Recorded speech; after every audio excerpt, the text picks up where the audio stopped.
Okay, welcome back to the second half of this video. In this video, we're going to start taking a look at the calculus behind vector valued functions. So we'll do some limits, some derivatives, and of course some integrals. So let's start here with the limits of vector valued functions. So to find a limit of vector valued functions, it's the same as finding limits in general. If you can substitute your c value in right away, you can go ahead and do that. If not, we have some ways of manipulating it to get to a point where we can put our c value in. So the first example here, we can put our c value in the first part, no problem, but we can't put our c value in here yet until we simplify it. So remember, t squared minus 9 is t plus 3 over t minus, times t minus 3 over t minus 3, so those cancel out. So I can rewrite this as limit as t approaches 3 of ti plus t plus 3 j. And now I can put 3 in for t. So my answer here is going to be 3i plus 6j.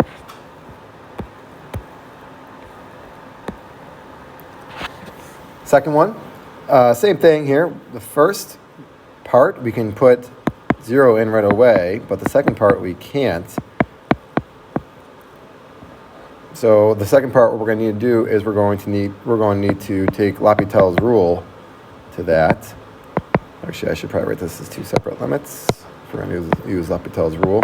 So limit as t approaches 0 of cosine t over 2 j.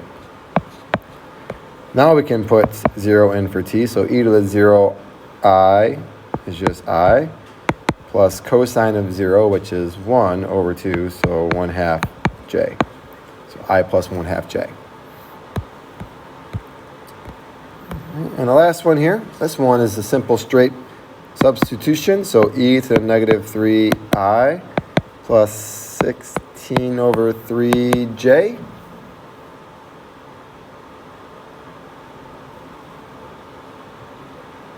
Actually, I think I wrote this problem down wrong. I didn't want to do this as t goes to 3. I'm going to change this for the notes here. I want the problem to be t goes to infinity. That's what I wanted to do. Okay, so now this is the problem I want to do here. So let's go to limit as t approaches infinity of e to the negative ti, and then plus the limit. So this one's going to be another L'Hopital's rule here. It's going to be 5 over 1, which is just 5j. So now if I put infinity in, I get e to the negative infinity, which is 1 over e to the infinity, which is 0. So it's 0i plus 5j, or just 5j. All right? A little bit easier than just putting 3 in like I had there before. Okay. Continuity for vector valued functions, this is the same as before. Vector valued functions are continuous when both parts are continuous. So both the part with the I and the part with the j are continuous. Okay, so the first one, 1 over t is continuous everywhere except t can't be 0. The second one is continuous everywhere. So our answer is going to be negative infinity to 0 and 0 to infinity. Question B. The first part is continuous when t minus 1 is positive, so when t is greater than 1. The second part is continuous except everywhere where we have pi over 2k for some number, k being an odd integer.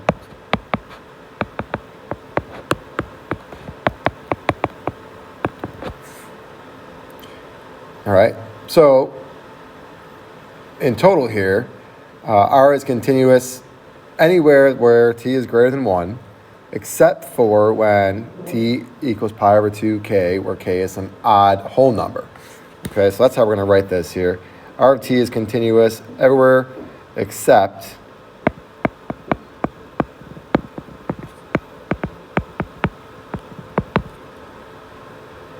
t equals pi over 2k,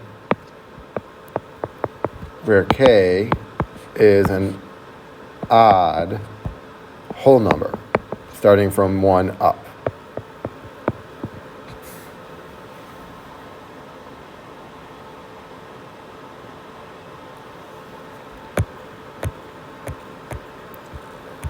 All right, and then the last one here, cosine is continuous everywhere. All right, cosine inverse of t, remember the cosine has a range of -1 to 1, so the cosine inverse has a domain of -1 to 1. So therefore, our bounds are simply -1 to 1.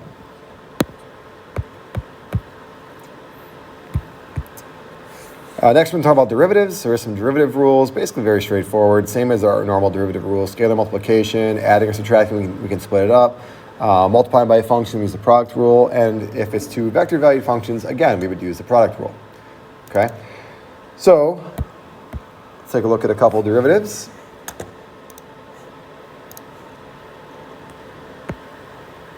So f is some random function. Oh, this is supposed to be an equal sign. Another thing I got to change here. Supposed to be an equal sign there. F is a random function, and then u and v are vector valued functions. So I'll take the derivative of f times u. All right, so if we take the derivative,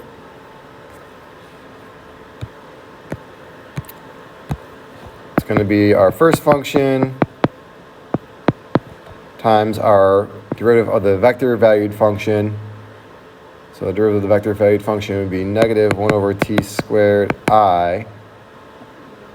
Derivative of -1 is 0, so minus 0j, plus the second function, which is our vector valued function, times the derivative of the first function, which is 2t plus 1. Okay, and then if we just go ahead and multiply this out, we would get t squared times -1 over t squared, which is -1i, minus 0j, minus 1 over ti, minus 0j, plus 2i, minus 2tj, plus 1 over ti, minus j. All right, so simplifying all the i's together, we get -1 minus 1 over t, plus 2, plus 1 over t, I, and then plus our j, so 0, 0, -2t minus 1, j. So our final answer here, combining, we just get 1i minus 2t plus 1, j.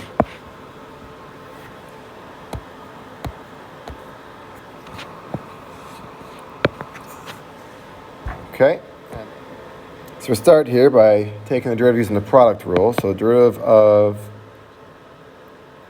the u times v. So our first function is u, so 1 over ti minus j, times the derivative of v, it would be 2ti minus 1 over tj, plus t squared I minus ln of tj, times the derivative of u, which is -1 over t squared minus 0, j. All right, so we do the dot product of each of these. So 1 over t times 2t is 2. -1 times -1 over t is plus 1 over t, plus t squared times -1 over t squared is -1. Minus 0. So we end up with 2 plus 1 over t minus 1, which is just 1 over t plus 1.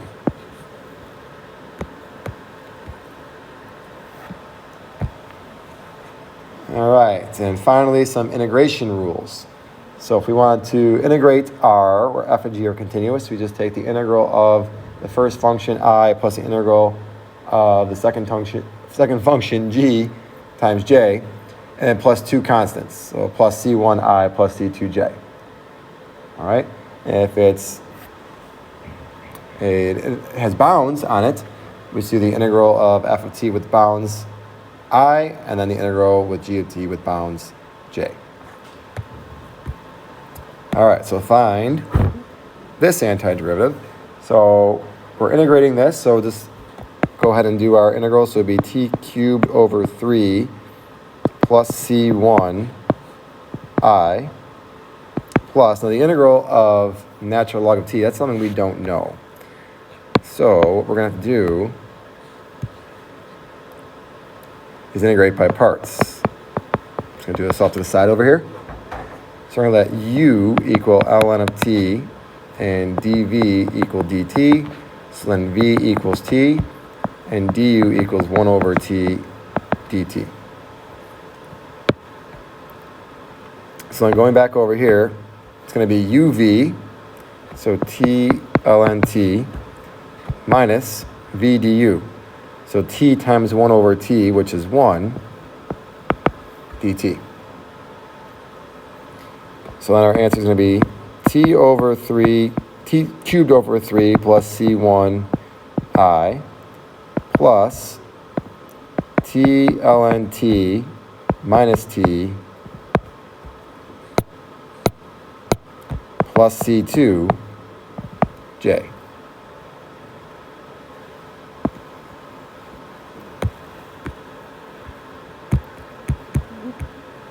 Okay, second one, this one has bounds on it.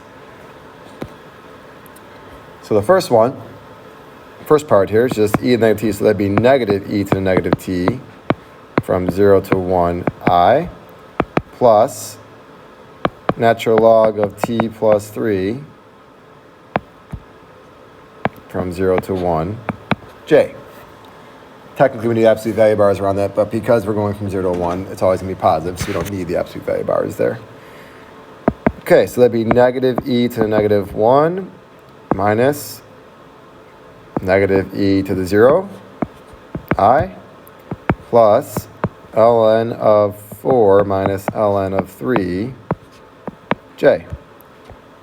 So I can rewrite this as negative 1 over e plus 1 I plus ln of 4/3 j.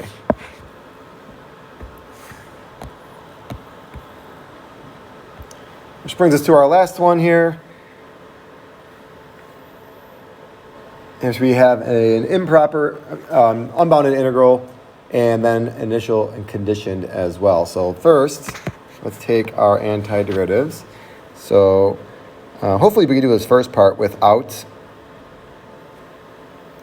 using substitution on this. All right, it would just be negative 1/2 cosine 2t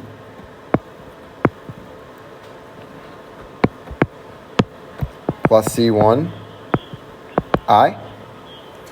And then hopefully recognize the second one as an inverse tangent integral. So this would be tangent inverse of t plus c2 j. All right, so we're going to set this first part,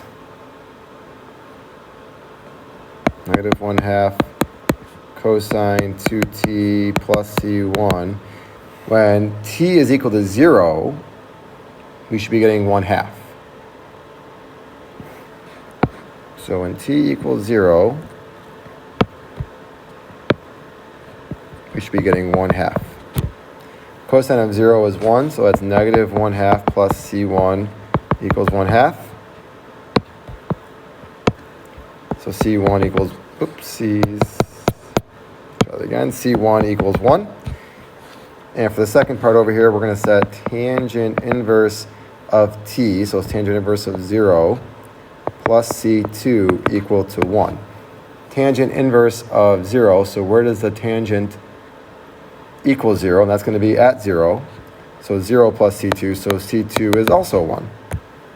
So my final answer for r of t is going to be negative 1/2 cosine 2t plus 1 I plus tangent inverse of t plus 1 j. Okay, that will do it for our look into vector valued functions here with the derivatives, limits, continuity, and antiderivatives. Hope you enjoyed the video, and we'll see you again next time.